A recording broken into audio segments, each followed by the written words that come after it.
Diplomat Zara arrived at what remained of Nexus Prime 2 weeks after her meeting with humanity.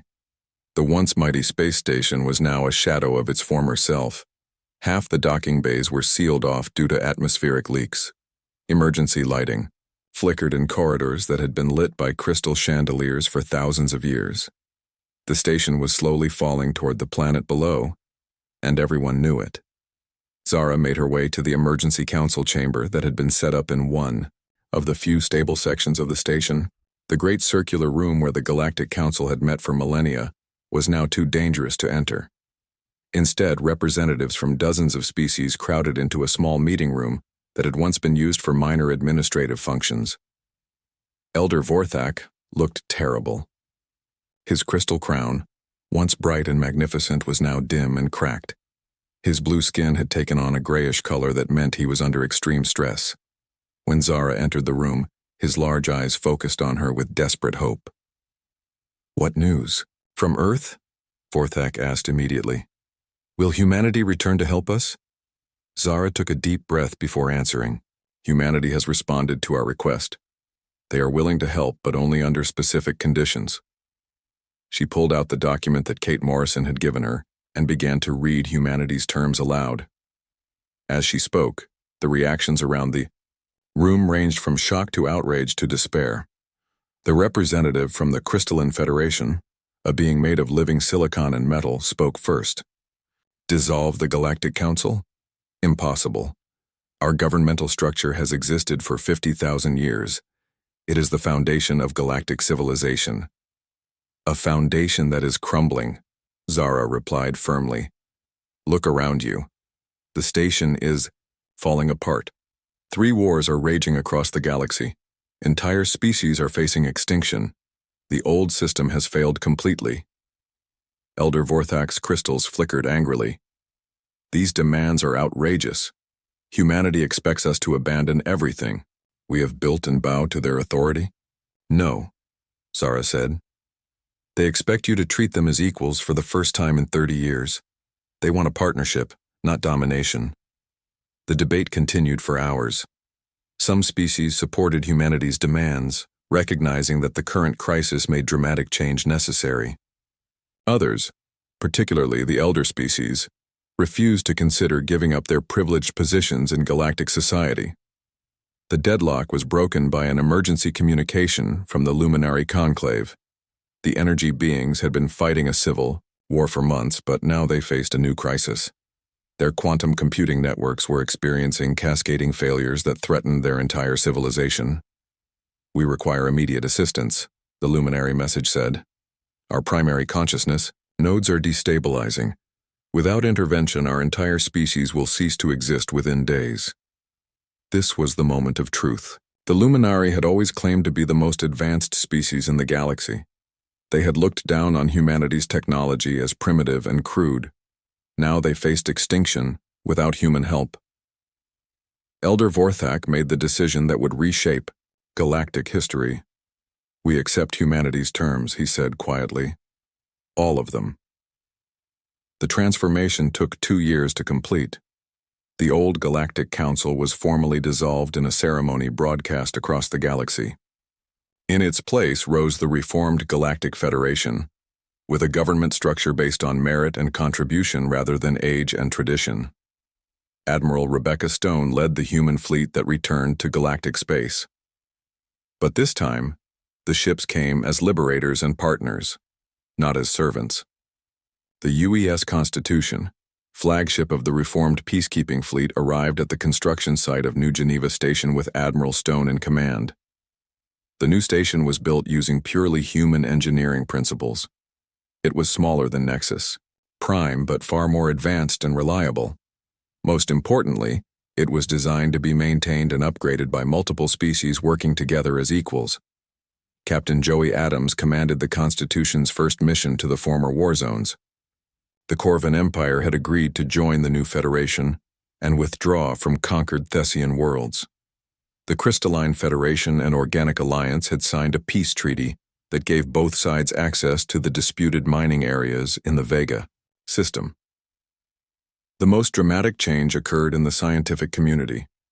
Dr. Lisa Chang returned to establish the Galactic Research Institute, a human-led organization that coordinated research across all member species.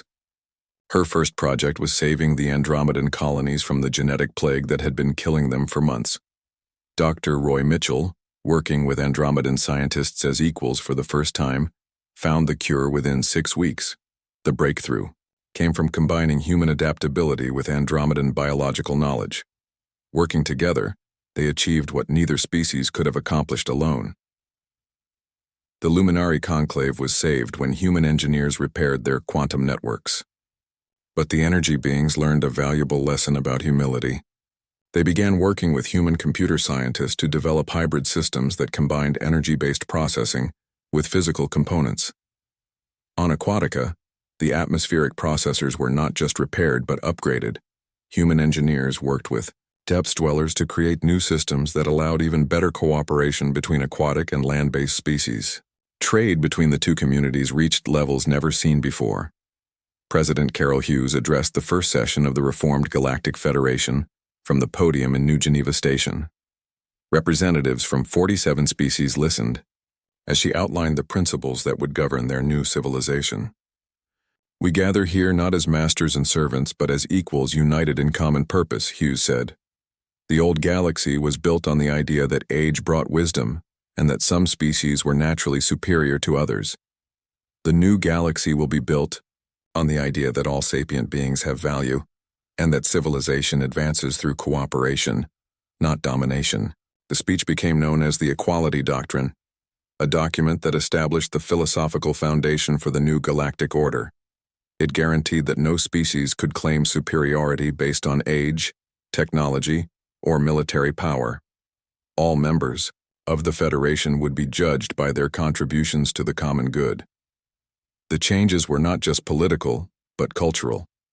Interspecies marriages became common as species that had barely tolerated each other learned to work together as partners. New art forms emerged from the collaboration between different alien cultures. Scientific advancement accelerated beyond anything seen in the previous millennium. Commander Alex Rivera, now Director of Galactic Security, reviewed reports from across the reformed galaxy. Crime rates had dropped to historic lows as species that had once raided each other's territory now worked together on joint projects. The refugee crisis had ended as displaced populations found new homes on terraformed worlds. The former Corvan Empire had become one of the Federation's most productive members. Their warrior culture had been channeled into peacekeeping and exploration, rather than conquest. Corvan military units now served alongside human peacekeepers, protecting weak species instead of exploiting them. The Thessian Merchant Guild had evolved from a collection of timid traders into a sophisticated economic network that connected all Federation worlds. Their financial systems, enhanced with human economic models, created prosperity that benefited every member species. Even the proud Zephyrians had adapted to the new order. Elder Vorthak, his crystal crown restored to its former brightness, served as one of 12 rotating council leaders. The position rotated every 6 months, ensuring that no single species or individual could accumulate too much power. The most remarkable transformation occurred on the galactic frontier. When new species were discovered by Federation exploration, fleets they were immediately welcomed as potential equals rather than subjects to be evaluated. Captain Joey Adams led many of these first contact missions, using protocols developed by human diplomats who understood the importance of mutual respect. The Void Runners, who had seemed so threatening during the galactic crisis, turned out to be refugees fleeing from a dying galaxy. Instead of fighting them, the Federation helped them find new homes and integrated their unique technologies into the common knowledge base. Ambassador Kate Morrison, now Secretary General of the Reformed Federation, met with delegations from the Magellanic Clouds who had traveled across intergalactic space to establish contact. Unlike the old council's condescending approach to newcomers, Kate ensured that these new civilizations entered the Federation as full partners from day one. "We learned from our mistakes," Kate told the Magellanic delegates. "We will not repeat the errors that nearly destroyed galactic civilization. You bring your own wisdom and capabilities to our community. We offer ours in return.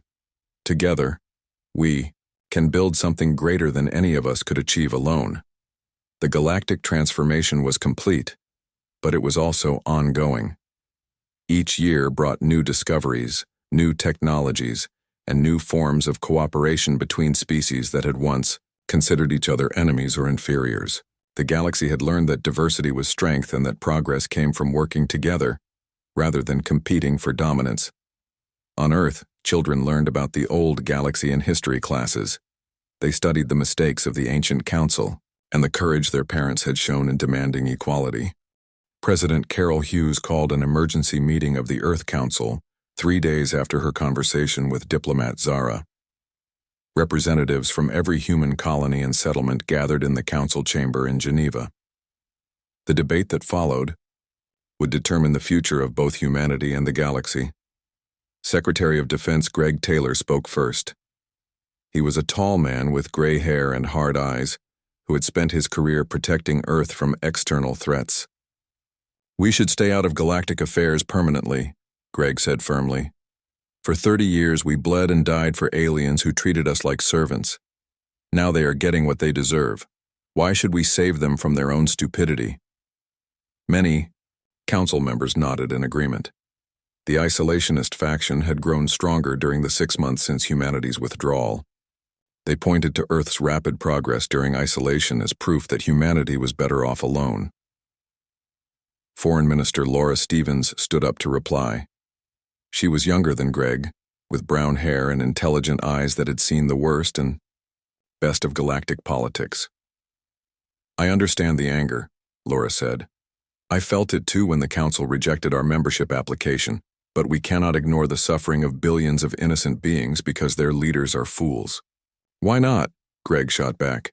"They ignored our suffering for decades. Every human peacekeeping mission resulted in casualties. Every diplomatic solution we provided saved alien lives at the cost of human blood. We owe them nothing." Dr. Peter Nakamura raised his hand to speak.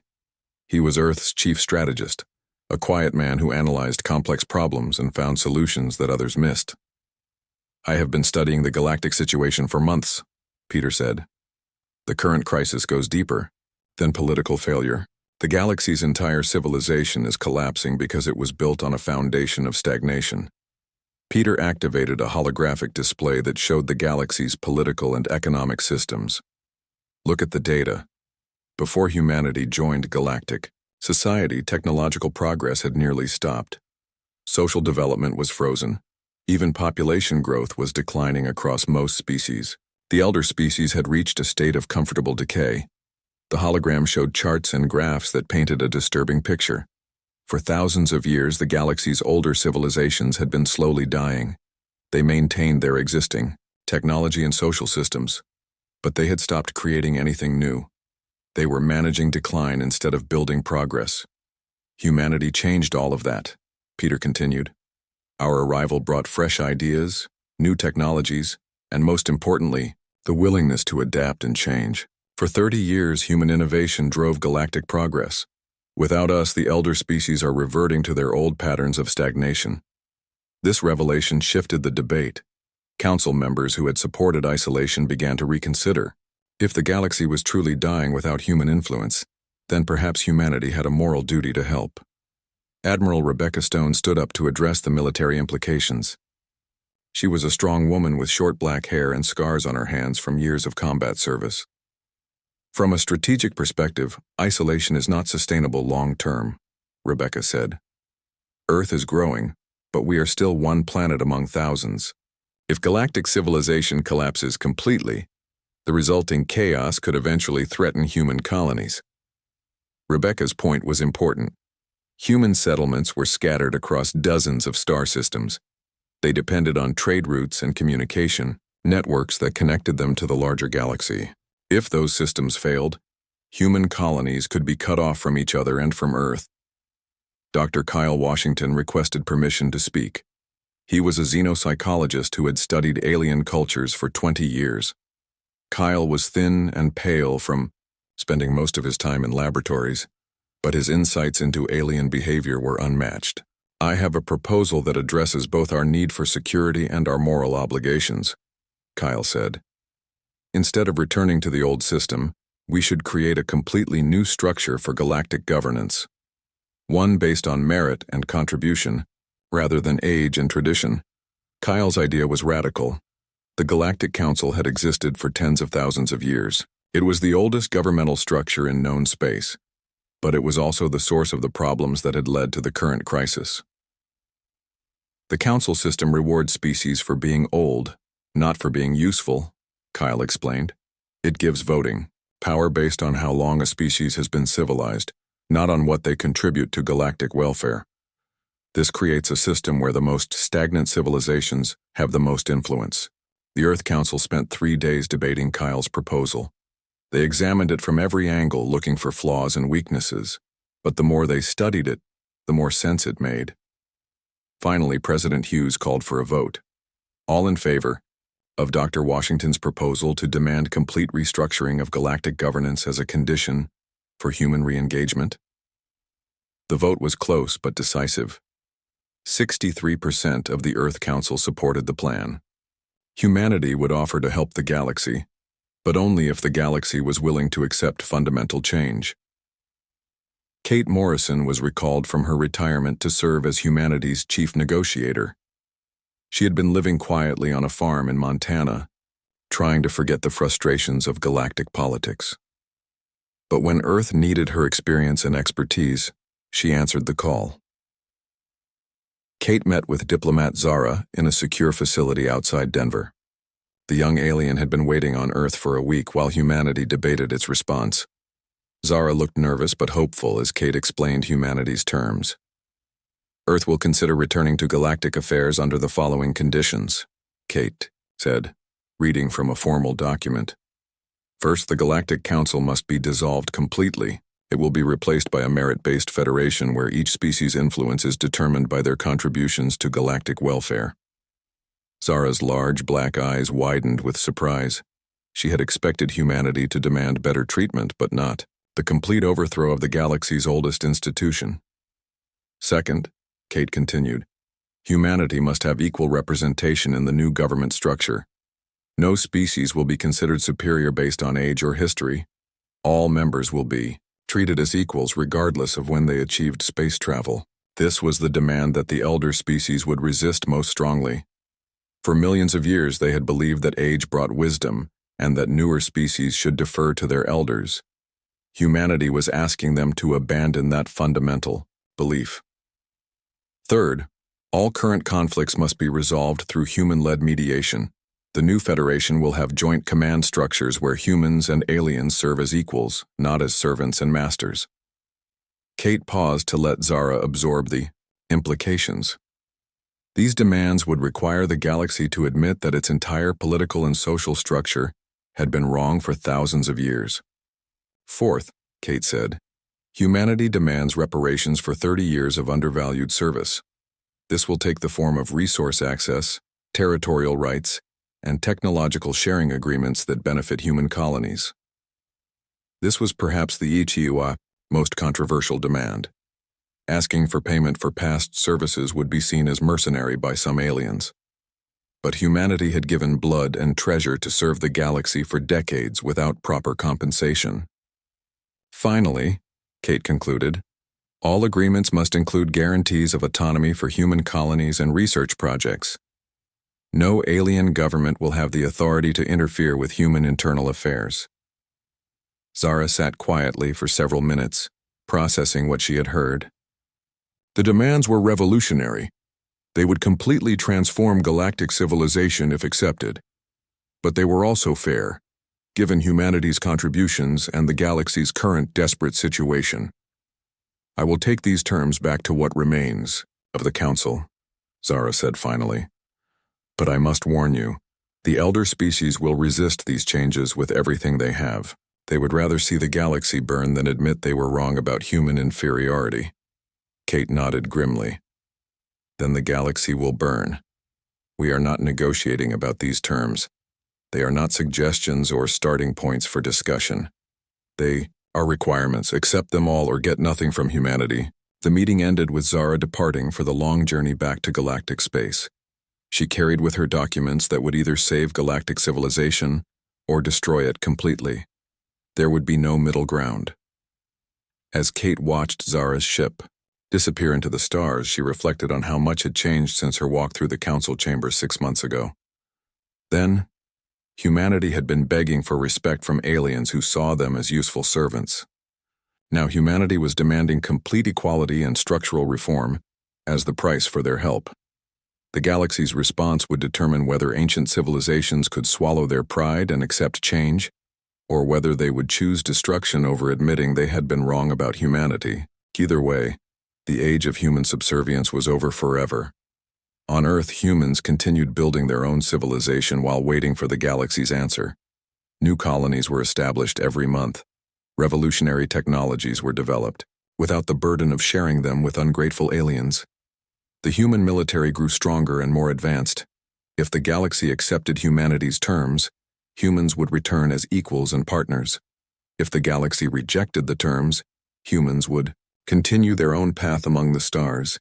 6 months after humanity left galactic affairs, Elder Vorthak stood in what used to be the main council chamber on Nexus Prime. The room was almost empty now. Emergency lighting cast strange shadows on the ancient walls. Half the seats were broken or had been moved to emergency shelters on the planet below. Nexus Prime was dying. The massive space station had been the center of galactic government for over 10,000 years. Now it was falling toward the planet it orbited. Without human engineers to maintain the complex systems that kept it stable, the station was doomed. Vorthak held a human technical manual in his forehands. The book was written in simple English with clear diagrams. It explained how to balance the gravitational compensators that kept the station in orbit. To human engineers, it was basic knowledge. To Vorthak, it might as well have been written in an alien language from another universe. The quantum flux dampeners must be recalibrated every 47 hours, Vorthak read aloud. He had been trying to understand human engineering for weeks. Warning: failure to maintain proper flux levels will result in cascade system failure and orbital decay. The words meant nothing to him. Zephyrian technology was based on crystal resonance and mental control. Human technology used metals and electricity and complex mathematics that hurt his brain to think about. He had dismissed human methods as crude and primitive for decades. Now, those same methods were the only thing that could save his world. 3. Different wars were raging across the galaxy. General Sam Collins watched the reports from his retirement home on Luna Base. As Earth's former military attaché to the Galactic Council, Sam knew exactly what was happening and why. The Corvan Empire had conquered 12 Thessian worlds and was moving toward the Centauri system. Without human peacekeepers to stop them, the Corvans were free to expand their territory as much as they wanted. The Thessian Merchant Guild had tried to hire mercenaries, but no one was brave enough to fight the Corvan military. In the southern spiral arm, the Crystalline Federation and the Organic Alliance were destroying each other over mining rights to rare elements in the Vega system. Both sides had weapons that could crack planets in half. Without human diplomats to negotiate a compromise, they had chosen total war instead. The newest conflict was the strangest. The energy beings called Luminari had split into 2 factions. One group wanted to join their consciousness with their quantum computers permanently. The other group thought this would destroy their individual minds. They were fighting a war, with weapons made of pure thought and mathematics. Sam had prevented all 3 of these wars during his time in galactic service. He knew the leaders on all sides personally. He understood their fears and motivations. But now he was just watching from Earth, as billions of beings died in conflicts that could have been avoided with simple human mediation. Dr. Nina Foster sat in her laboratory on Earth, reading desperate messages from her former colleagues across the galaxy. As the galaxy's former leading expert on interspecies medicine, Nina had worked with doctors from dozens of different worlds. Now they all needed her help, and she could not give it. The Andromedan genetic plague had spread to 5 more colony worlds. Without Roy Mitchell's research, the Andromedans had no way to stop it. Entire cities were becoming ghost towns as the population died off. The few healthy Andromedans left were fleeing to other star systems, but they carried the disease with them. On the insectoid hive worlds, a different crisis was developing. The hive clusters were having reproduction problems. Their queens were laying eggs that would not hatch. Nina had been working on this problem for 2 years before humanity withdrew. She was close to finding the cause. But now the hive species faced extinction within a generation. The aquatic depths dwellers were sending messages about poisoned water on their homeworld. Industrial chemicals from surface factories were leaking into their deep ocean cities. Nina had designed filtration systems to clean the water, but the filters needed regular replacement with materials that only humans knew how to synthesize. Each message was more desperate than the last. Alien doctors who had once dismissed human medicine as inferior were now begging for help. They offered fantastic rewards, rare technologies, and political positions that humans had never been allowed to hold. But Earth's answer was always the same: no. The breaking point came when a small ship appeared at the edge of Earth's solar system. It was not a human ship. It was not even a ship from any of the major galactic powers. The ship belonged to Diplomat, Zara of the Tau Ceti Republic, one of the youngest species in the galactic community. Zara's people had only achieved space travel 50 years ago. They were still learning about galactic politics and finding their place among the older species. Unlike the ancient civilizations, the Tau Ceti Republic had always treated humans with respect. They saw humans as experienced teachers rather than inferior servants. Zara's ship was small and damaged. She had traveled for 3 weeks through dangerous space to reach Earth. Pirates had attacked her twice. Her ship's life support was failing. But she had a message that she believed could save the galaxy. Earth's defense satellites detected the ship immediately. Admiral Rebecca Stone, commander of Earth's home fleet, personally contacted the alien diplomat. "This is Admiral Stone of the Earth Defense Force," Rebecca said over the communication channel. "State your purpose in this system." "Admiral, this is Diplomat Zara of the Tau Ceti Republic," came the reply. The alien's voice was tired and stressed. "I request permission to meet with your leaders. I have urgent information about the galactic crisis." Rebecca was suspicious. Earth had turned away dozens of alien delegations in the past 6 months. Most were trying to trick humans into returning to their old roles as galactic servants, but something about Zara's message sounded different. "What makes you think we want to hear about galactic affairs?" Rebecca asked. "Humanity has withdrawn from that mess."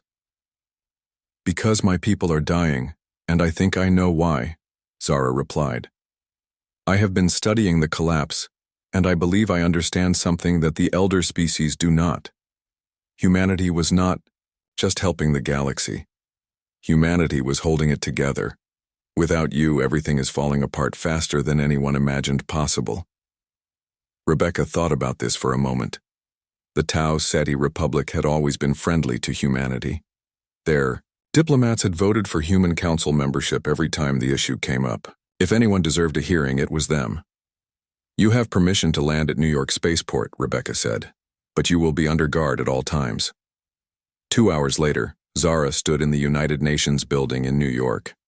She was tall and thin, with silver skin and large black eyes. Her clothes were torn from her dangerous journey and she looked exhausted, but her eyes burned with determination. President Carol Hughes met with Zara in a secure conference room. The alien diplomat wasted no time with formal greetings. "President Hughes, my people are grateful for this meeting," Zara said. "I have come to tell you something that the Galactic Council does not want to admit. They made a terrible mistake when they rejected humanity's request for equal membership." "We know that," Carol replied. "The galaxy is falling apart without human help. That was predictable." "No, you do not understand," Zara continued. "It is worse than just missing human services. The entire structure of galactic civilization was dependent on humanity in ways that no one realized. The elder species have been coasting on their ancient achievements for millions of years. They stopped innovating, stopped adapting, stopped growing. Humanity was the only species still pushing forward." Zara pulled out a data tablet and showed Carol a complex chart. "I have been analyzing galactic development over the past 10,000 years. Do you know when the last major breakthrough in faster-than-light travel occurred? 8,000 years ago. Do you know when the last new form of government was established? 12,000 years ago. Do you know when the last successful first contact with a new species happened before humanity joined the galaxy? 15,000 years ago. Carol studied the chart. The implications were stunning. You are saying that galactic civilization was stagnating long before humans arrived? Exactly, Zara said. The elder species reached a point where they stopped changing and growing. They were managing decline, not building progress. Then humanity arrived with fresh ideas, new technologies, and most importantly, the ability to adapt quickly to changing situations. Humans became the engine that drove all galactic progress for the past 30 years. This was a revelation that went far beyond the current crisis. Carol had always assumed that the galaxy's older species were more advanced than humanity. The idea that they had actually become stagnant was shocking. Without human innovation and problem-solving, Zara continued, the elder species are reverting to their old patterns. The Corvins are acting like ancient warriors. The Thessians are behaving like timid merchants. The Luminari are retreating into their energy networks. Each species is becoming more like their stereotypes instead of growing beyond them. President Hughes leaned back in her chair. What exactly are you asking from us? I am asking you to save the galaxy, Zara said, simply. But not by returning to your old role as servants. The council system is broken and always was broken. 3 months had passed since Kate Morrison walked out of the Galactic Council chamber. Commander Alex Rivera sat in his apartment on Earth, watching the news reports from across the galaxy. He used to be a peacekeeping officer, flying between star systems to stop fights and save lives. Now he was home, and the galaxy was falling apart without him and thousands of other humans like him.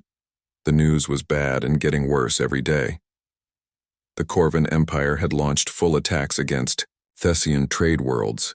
Without human peacekeepers to stop them, the Corvins took over 7 planets in 2 weeks. The Thessian Merchant Guild was begging for help, but no other species wanted to fight the powerful Corvin military. Alex changed the channel. Another report showed fighting in the Centauri system. The peaceful Centauri collective was being invaded by raiders from 3 different systems. Before humans left, Alex himself had kept peace in that region for 2 years. The Centauri had no military of their own. They depended on others to protect them. Now no one was coming to help. On the water, world of Aquatica, things were even worse. The planet was covered in deep oceans where the depths dwellers lived. Other species could only visit the surface areas where humans had built atmospheric processors. These machines created air that different aliens could breathe together. Now the machines were breaking down. Alex had helped design those processors 5 years ago. They were complex devices that needed constant adjustment. The depths dwellers were smart, but they lived underwater and did not understand surface technology. The land-based aliens who visited Aquatica knew nothing about the machines either. Without human engineers to maintain them, trade between water and land species was ending. Dr. Roy Mitchell was packing his laboratory on the research station above Andromeda Colony 7. He had been working there for 3 years, trying to cure a genetic disease that was killing the Andromedan species. He was close to finding an answer. Very close. But when humanity withdrew from galactic affairs, he had to come home too. The Andromedans had never been kind to him. They thought human science was crude and simple. They made fun of his methods and questioned his results. But Roy kept working because people were dying. Andromedan children were being born with defects that killed them before their first birthday. Adult Andromedans were getting sick and dying young. Now Roy had to leave his research behind. The Andromedans begged him to stay, offering money and honors they had never offered before. But Earth's government had been clear. All humans were coming home. No exceptions. Please, said Dr. Zenth, the head Andromedan scientist. Just tell us what you have learned. Give us your research notes. Roy looked at the alien doctor. Zenth had blue skin and 4 arms with large black eyes that showed real fear now. For 3 years, Zenth had treated Roy like a servant. Now he was begging. You called my work primitive last month, Roy said. You said human minds were too simple to understand Andromedan biology. I was wrong, Zenth admitted. We all were wrong. Please, our children are dying. Roy felt sorry for the sick children, but he also felt angry about years of insults and disrespect. You had 3 years to learn my methods. You chose to mock them instead. I cannot help you anymore. Senator Ben Carter sat in his office on Earth, reading messages from across the galaxy. As Earth's former liaison to the Galactic Senate, he knew many aliens personally. Now they were all sending him desperate communications asking for help. Representative Thyra of the Centauri Collective sent a video message. She was a tall, thin alien with silver skin and large eyes. In the message, she was crying. Centauri tears looked like tiny diamonds falling from her eyes. Ben, please help us, Thyra said in the message. The raiders have taken 3 of our colony worlds. They are forcing our people to work in mines. We have nowhere to go. Our refugee ships are overcrowded and running out of supplies. The other council members say they cannot spare ships to help us. Only humans ever came when we called for aid. Ben had worked with Thyra for 5 years. She was one of the few aliens who had always treated humans with respect. She had voted for human council membership every time it came up for discussion, but even her support had not been enough to change the ancient prejudices of the elder species. Another message came from the Luminari Conclave. The Luminari were energy beings who lived inside crystal networks spread across multiple star systems. They had always claimed to be the most advanced species in the galaxy.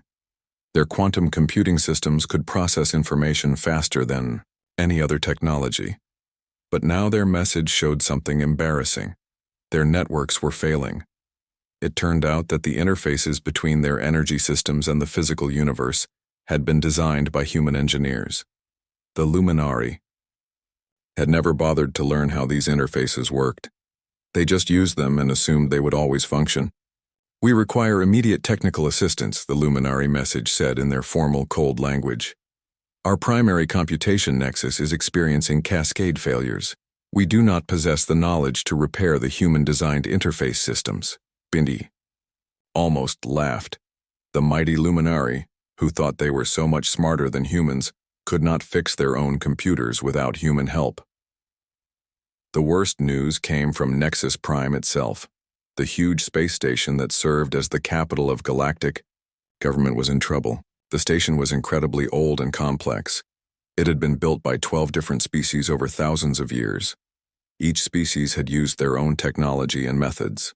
The result was a station that should not have been able to function at all, but it did function because human engineers had figured out how to make all the different systems work together. They had spent 30 years learning every part of the station, writing manuals, and training repair crews. Now those humans were gone, and Nexus Prime was slowly dying. The station's orbit was becoming unstable. Its artificial gravity was failing in some sections. The air recycling systems were producing toxic gases instead of breathable atmosphere. Worst of all, the quantum communication array that connected all galactic governments was shutting down. Elder Vorthak sent an emergency message to Earth. For the first time in recorded history, the proud Zephyrian leader was asking for help instead of giving orders. The situation on Nexus Prime is becoming critical, Vorthak said. His crystal crown was flickering weakly instead of shining with its usual bright light. We require immediate assistance from human technical specialists. We are prepared to discuss terms for their return. But Earth's answer was simple. No, President. Carol Hughes spoke for all humanity when she replied to Vorthak's message. For 30 years, we offered our friendship, our knowledge, and our lives to serve the galactic community. We were told we were not worthy of respect or equality. Now you face the consequences of that decision. Humanity will not return to a system that treats us as servants. The news reports kept getting worse. The Galactic Banking Consortium collapsed when their economic models failed. Those models had been designed by human economists who understood how to balance the needs of dozens of different species with completely different ideas about trade and money. The silicon-based Crystalline Federation declared war on the Organic Alliance over mining rights in the Vega system. For years, human diplomats had prevented this conflict through careful negotiations. Now both sides refused to talk to each other, and ships were already shooting. On Earth, most humans watched the galactic chaos with a mixture of sadness and satisfaction. They were sad to see suffering and death across the galaxy, but they were satisfied to finally be proven right about their importance. Captain Jake Sullivan was retired now, living on a farm in Kansas. He watched the news reports about the Corvin attacks on Thessian worlds. He had prevented those same attacks dozens of times during his service. It hurt to see innocent people dying when he knew he could help them. But Jake also remembered the insults, the dismissive looks, and the constant assumption that humans were inferior. He remembered being shot at while defending aliens who would not even say thank you afterward. He remembered losing friends in battles to save species that treated humans like useful animals. They made their choice, Jake told his wife as they watched another report about galactic warfare. We gave them 30 years to treat us as equals. They chose to keep us as servants instead. Now they get to see what the galaxy looks like without us. The most shocking news came from the edge of galactic space. A new species called the Void Runners had appeared and was attacking outer colonies. In the past, human exploration fleets would have made contact with the newcomers and tried to establish peaceful relations. Human diplomats would have worked to integrate the new species into galactic society, but now there were no human ships in the area. No human diplomats to make first contact. The existing galactic species tried to handle the situation themselves, but they were not good at dealing with the unknown. The elder species had set ways of doing things that had not changed in millions of years. They could not adapt quickly to new situations like humans could. The Void Runner attacks continued without any organized response. 3 colony worlds went silent. Refugee ships fled toward the galactic core, bringing stories of strange technology and aggressive aliens that no one knew how to fight. Kate Morrison walked through the long marble halls of the Galactic Council building on Nexus Prime. Her shoes made soft clicking sounds on the polished floor. She had been walking these same halls for 5 years now, as Earth's ambassador to the high galaxy. Today felt different, though. Today would change everything. The building was huge and old, really old. Some parts were built thousands of years ago by aliens who were already ancient when humans first looked at the stars. The walls were covered with symbols and writing from dozens of different worlds. Most humans could not read them. Kate could read some of them now after years of study. She passed a group of tall blue aliens called Zephyrians. They had crystal parts growing from their heads and arms. The crystals glowed softly as they talked to each other in their musical language. They looked at Kate as she walked by. Their looks were not friendly. They never were. Kate reached the main council chamber. It was a round room with seats arranged in circles. The oldest and most important aliens sat in the center. Newer members like humans sat in the outer rings. Kate took her seat in the third ring from the outside. She had been trying to get a better seat for years. The aliens always said no. Elder Vorthak stood up to start the meeting. He was the leader of the Zephyrians and had been on the council for over 2,000 years. His crystal crown caught the light and made rainbow patterns on the walls. When he spoke, his voice echoed through the room. Today we discuss trade routes through the Corvin sector, Vorthak said. The Corvin Empire and the Thessian Merchant Guild cannot agree on shipping lanes. There have been 3 attacks this month. Kate listened as different aliens spoke about the problem.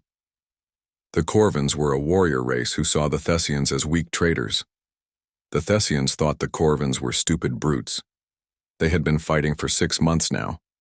Ships were being destroyed. People were dying. Finally, Vorthak looked toward Kate. What does Earth suggest? Kate stood up. We propose setting up neutral zones along the disputed routes. Human ships can escort merchant vessels through Corvin space. We have done this before, in the Centauri conflict. It worked well. Some aliens nodded, others made sounds that meant they disagreed. The Corvin representative, a huge creature covered in metal armor, spoke up. Why should we trust human ships in our space? Because human ships have never attacked anyone without cause, Kate replied. We have been peacekeepers for 30 years. Our record speaks for itself. This was true. Humans had stopped 12 wars since joining the galactic community. They had saved billions of lives. Human doctors had cured diseases that had plagued alien worlds for centuries. Human engineers had fixed problems that had seemed impossible. to solve. But the aliens still treated humans like servants. Captain Jake Sullivan was commanding the UES Liberty 3 sectors away when he got the call about another fight between the Corvins and Thessians. His ship was one of 50 human vessels keeping peace across the galaxy. It was hard work and dangerous. His crew had been shot at, threatened, and insulted more times than he could count.